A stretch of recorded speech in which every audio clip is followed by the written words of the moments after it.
The Tech It Up Talk podcast aspires to educate, inform, and inspire educators from teachers to school leaders on tips, tools, and resources to support the integration of technology into classroom instruction.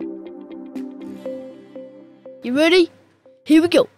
You're listening to Tech It Up Talk with Dr. Mac, your host with the most passion for supporting educators from teachers to school leaders with the integration of technology into instruction. Welcome back to another episode of Tech It Up Talk. In today's episode, I have an exciting guest today. We're going to be talking about utilizing a data-driven instructional approach for effective planning strategies and integrating technology within professional learning communities. And our guest today is a dedicated educational professional with over 23 years of experience. Cicely Kelly Ward has a proven track record in leadership roles. Cicely is adept in analyzing performing data, designing and facilitating professional learning for schools and leadership teams, and fostering the professional growth of others. With the background as a manager, a school administrator, and instructional coach, Cicely brings a wealth of experience in driving educational excellence. And it's an absolute pleasure to have here today future Dr. Cicely Kelly Ward. Welcome, Cicely. So exciting to have you here. Thank you so much. I'm excited to be here. Thank you for having me. Well, the goal of our episode today is to discuss the utilization of data-driven instructional teaching and learning models within planning and professional learning community. So your knowledge and your expertise can definitely help inform our educators and our educational leaders with creating meaningful learning environments that can make an impact on student performance.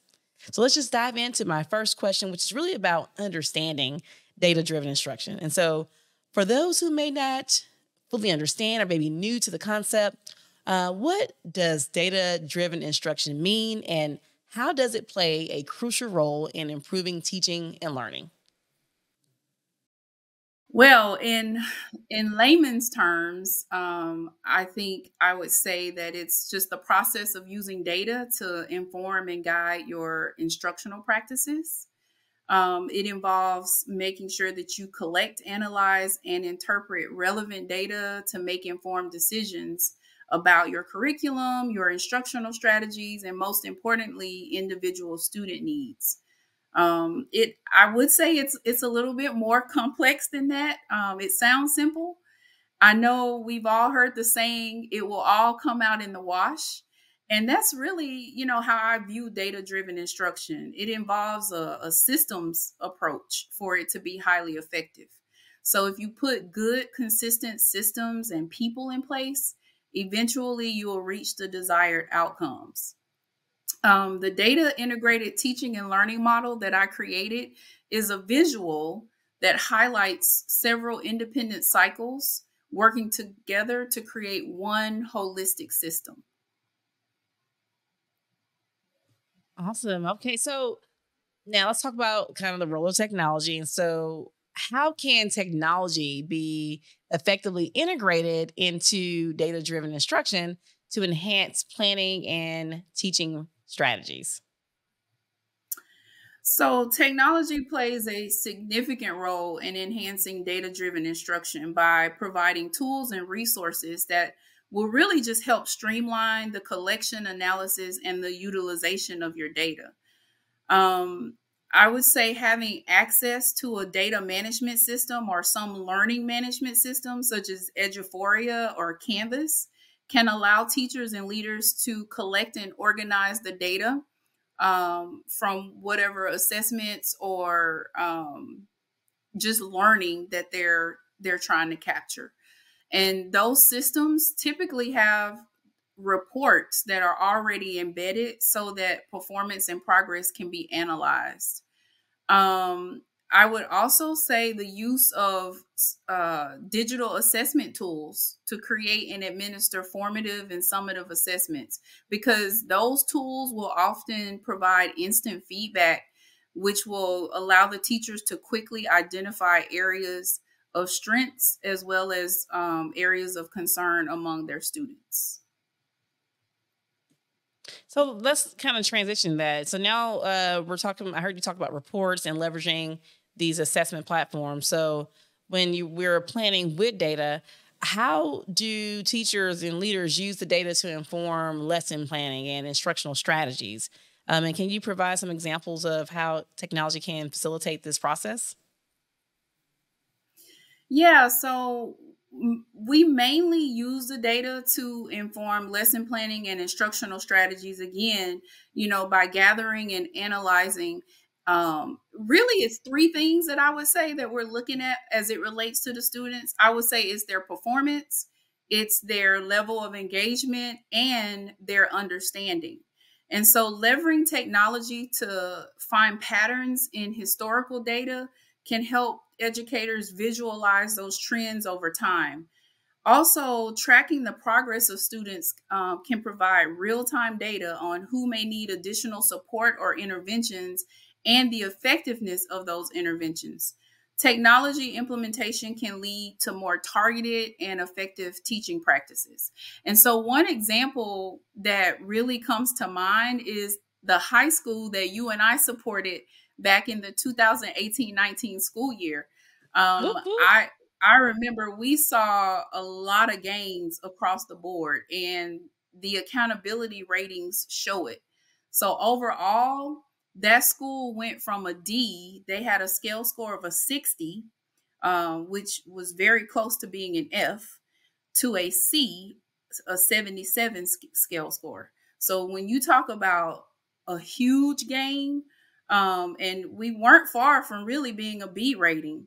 And so I think what changed the trajectory was, of course, the new leadership that was appointed mid-year, but also it was the intentional planning that we did around the data and curriculum. And I remember supporting teachers by setting up a teach tracker in every classroom and subject. Everyone was tracking student data, from the dance teacher to the Spanish teacher. And so I think it's just really, important to point out that when you are consistent again in your processes, and you're monitoring those processes, then you will in the end see the type of gain and outcomes that you really desire. And I remember that same year, the middle school that I supported, just to highlight, from the previous school year, they went from 3 distinctions to 5, at the end of the 2019 school year. And so a lot of that I would attribute to, the work and the planning that we did with the data.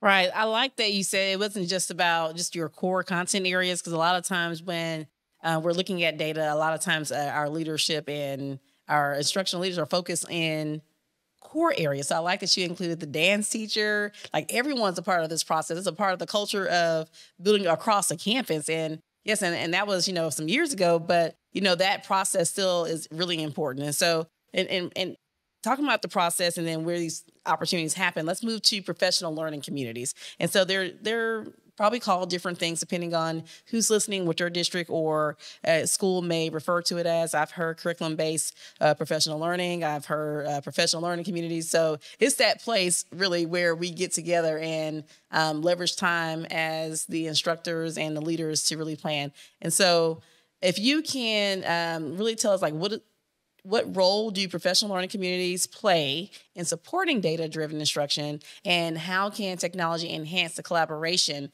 within PLCs? So PLCs foster collaboration. And, you mentioned earlier the word culture. I think it's the PLCs that help promote a culture of continuous improvement. And they also facilitate the sharing of best practices. So, for those reasons, I believe PLCs are sacred and will always be part of any effective DDI process.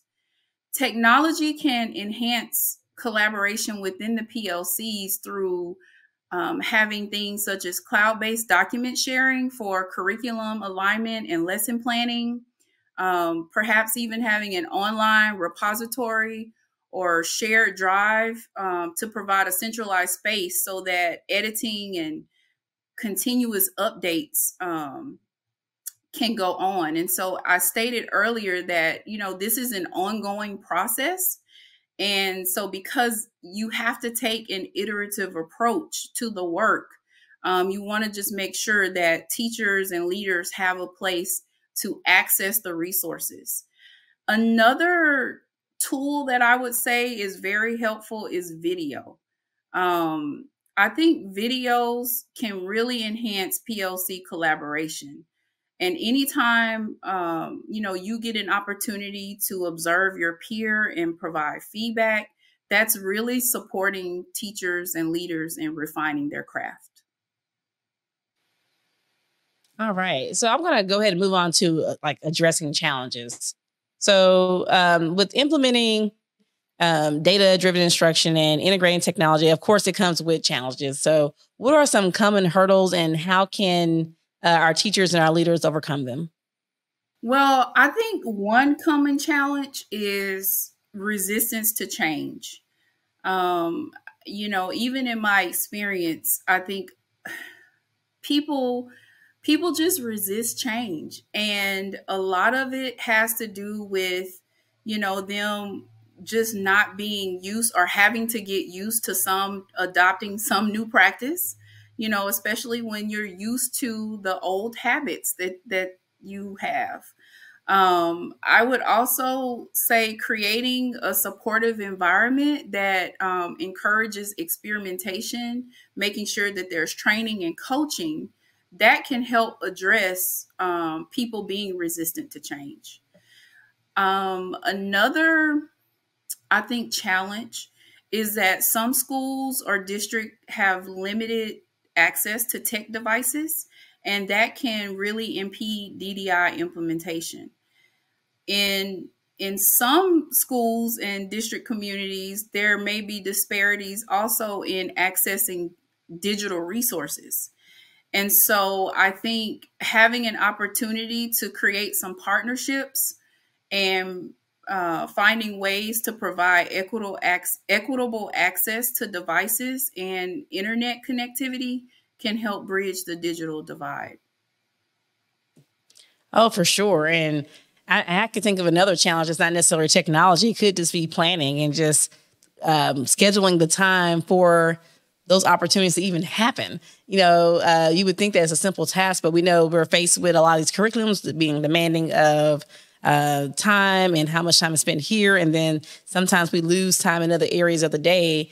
And our teachers aren't afforded those opportunities to get together as often or for the extended amount of times they need to be really good at building that culture with professional learning communities to help with supporting data-driven instruction.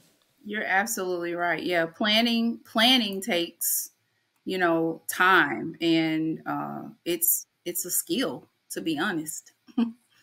And there was one thing you shared earlier on that I wanted to go back to. I didn't want to. I want to come back to the model, and I want to give you some time to kind of explain like what the model is and how does it work and how it be applied or the framework for our teachers or instructional leaders.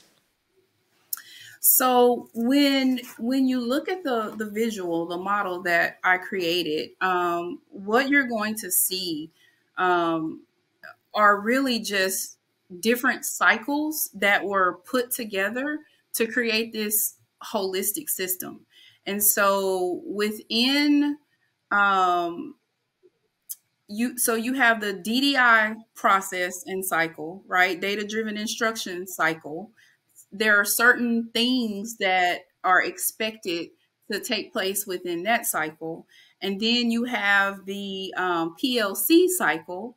And so there are certain things that are expected to take place within that particular cycle. And then finally, you have the instructional planning cycle. And so when you bring all three of these independent cycles together, to me, that is what really creates an effective data-driven instruction process. And I think so many times people just, we forget that it takes, leaning on and building and trying to sustain multiple pieces of the work so that in the end, you end up, like I said earlier, with the desired outcome. And so if you can keep your PLCs, your instructional planning, and then your data-driven instructional process all at the forefront and bring all of these pieces together, then I'm telling you, you are going to see results like you've never seen them before.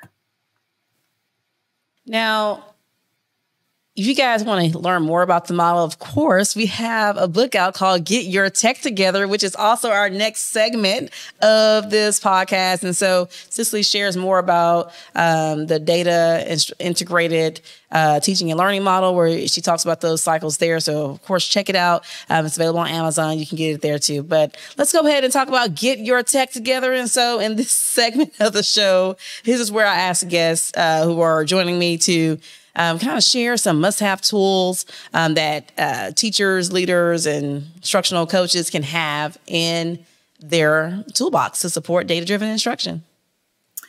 Well, as a former teacher, I found very early on in my career that anytime I could make learning fun for kids, that they were more engaged, they were more excited about the work. And so, there are so many learning apps that are available. And anytime you can include gamification as a part of the learning to make it engaging and interactive, that's going to have a great impact on student participation and performance. And so I would always highly encourage, as you're working on your lesson plans, to think about some different learning apps such as Kahoot. I know that's a really popular one.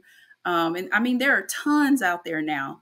And so I would just say explore, different learning apps and find ways to gamify your lessons as you're thinking about what students need to master.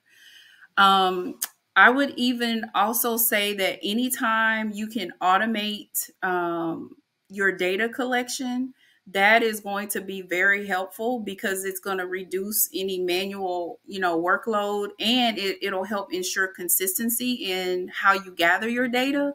And so there are plenty of free tools out there, such as Google Sheets, that can help you do that. And it will also help you with the visualization piece of your data as well. So I think that's also important. And then finally, I would even encourage or suggest any type of electronic portfolios that can help students be able to showcase their work and see their progress over time, because then that's just going to help provide a comprehensive view of their learning journey. And it will help you as the teacher, again, be able to better individualize based on student needs. Awesome. Awesome. So as we wrap up and go into our final thoughts now, before we wrap up, if you can just kind of share with our listeners your top 3 tips that they can take away about data-driven instruction. So my top 3 tips, that's hard. But I would say first and foremost, you have to build a collaborative culture within those PLCs so that you can encourage data sharing, you can encourage open communication, and encourage collective decision making, because that's what collaboration is all about. I would say the second thing would be to recognize the value of both having quantitative and qualitative data as you inform your instructional decisions. Making sure that you have a balance between the two is really just going to offer you a holistic approach to the DDI process. Having the numbers are great, but don't forget about that observation and feedback piece. You want to make sure that you're able to see the processes and see the systems in action, because that too is going to help inform what your next step should be.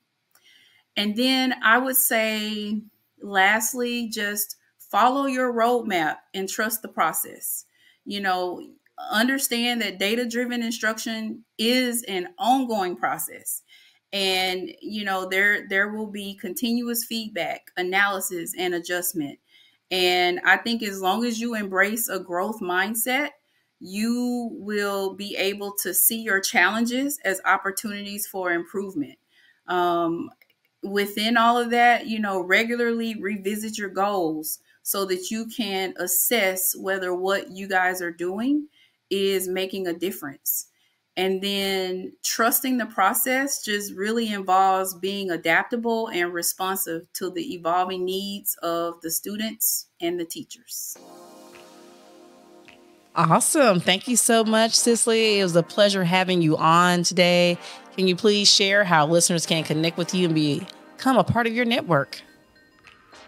Yes, sure. You can find me on LinkedIn. I'm on X, and I'm on Instagram at the handle that you see here at Cicely K. Ward. All right. And that's a wrap up with another enlightening episode of Tech It Up Talk. A big thank you to our incredible guest, Cicely Kelly Ward, for sharing her invaluable insights on data-driven instruction. We hope you, our fantastic listeners, have gained fresh perspectives and actionable ideas to enhance your instructional practices. Before we go, remember to connect with us and stay updated on all things Tech It Up Talk. Follow us on your favorite social media platforms at Tech It Up Talk. Whether it's X, Facebook, Instagram, or LinkedIn, we want to hear from you. Share your thoughts, ideas, and suggestions for future episodes. Also, be sure to get a copy of our book, Get Your Tech Together, available on Amazon.